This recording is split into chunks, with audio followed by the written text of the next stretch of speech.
Où on est à droit, la question est au cœur du débat cet après-midi. On sait que le mouvement réformateur a rendu officiel un communiqué en rapport avec ces marches. Comment est-ce que vous lisez cette sortie du MRC qui a appelé à la manifestation publique pour le départ du chef de l'État, Paul Biya? Okay. Enfin, d'entrée de jeu, je vais dire que sur notre communiqué, peut-être si on doit retenir deux choses là,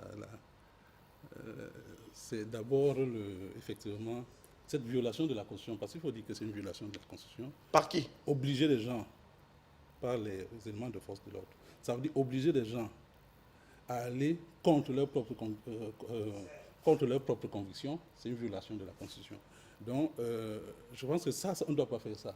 Parce que quand on commence à humilier, on ne sait pas ce que l'humiliation produit. Okay? Donc, c'est vraiment très inconséquent. Nous avons relevé effectivement cet aspect dans notre communication. L'autre aspect que nous avons relevé dans la communication, c'est la sortie de certains groupes de jeunes. Vous savez, ça nous a renvoyé un peu à l'époque sombre de la Seconde Guerre mondiale, quand les gens partaient. Vous savez, on a parlé de la délation juive. Voir des jeunes gens courir derrière d'autres, les attraper, les bastonner, ou les remettre à la force répressive, vraiment, c'est terrible. C'est terrible. Donc, nous avons relevé ces deux faits dans la communication. Mais pour revenir sur le sujet exactement, est-ce que les marches sont une réussite? Parce que c'est ça le sujet. D'abord, il faut dire que la réussite de la marche, c'est quoi? Je crois que c'est d'abord la force de la mobilisation. C'est la mobilisation. Et puis, c'est l'impact communicationnel. Parce que c'est ça le but de la marche. Ça veut dire que mobiliser et puis tourner les caméras vers soi. Bon. De ce point de vue, pour moi, personnellement, mais aussi pour le mouvement réformateur, ces marches étaient vouées à l'échec. Marche vouée à l'échec? Oui, ces marches étaient vouées à l'échec.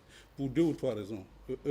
La première raison, c'est le motif, ou bien le prétexte. Vous comprenez? Ça veut dire que si vous prenez pour prétexte l'élection, la convocation des collèges électoraux pour l'élection des régionales, qui ne concerne pas toutes les populations, il y a de fortes chances que ça fasse flop quand même.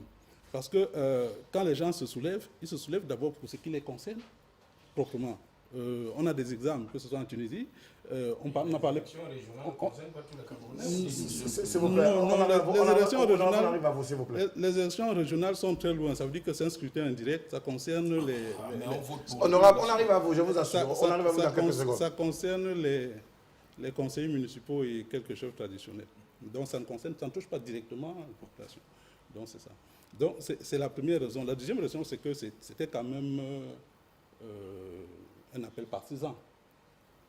Bon, on a dit partout, on veut faire la révolution, mais vous savez, c'est difficile, parce que quand vous faites un appel partisan, la révolution, par définition, c'est le peuple qui se lève. Bon, à partir du moment où c'est un parti qui appelle, c'est un peu difficile. Peut-être la troisième raison, c'est que c'était une répétition des marches je crois, du 26 janvier 2019, qui n'avait pas déjà marché. Et là, bon, parce qu'effectivement, il y avait quand même cette arrière-là, comme si on refaisait un match depuis. Donc, ne serait-ce que pour ces raisons, ces marches étaient vouées à l'échec. Mais, finalement, curieusement, ça a été une réussite. Finalement, ça a été réussite. Ça a été réussite à cause de la maladresse du parti au pouvoir. Parce que le parti au pouvoir a réussi à faire en sorte que le monde entier soit braqué sur le Cameroun. Il y a une hystérie qui a gagné. Ça veut dire qu'un parti politique déclare qu'il veut faire une marche. Mais quoi de plus normal que de faire une marche, que d'encadrer la marche, demander l'itinéraire. Mais on a tout vu. On a vu au moins 6 ou 7 ministres faire des sorties. On a vu des chefs traditionnels. Donc, en fait, c'est la maladresse du parti au pouvoir qui fait que finalement, c'est quelque chose qui a été reçu, puisque ça a été retentissant dans le monde entier. D'accord. Alors,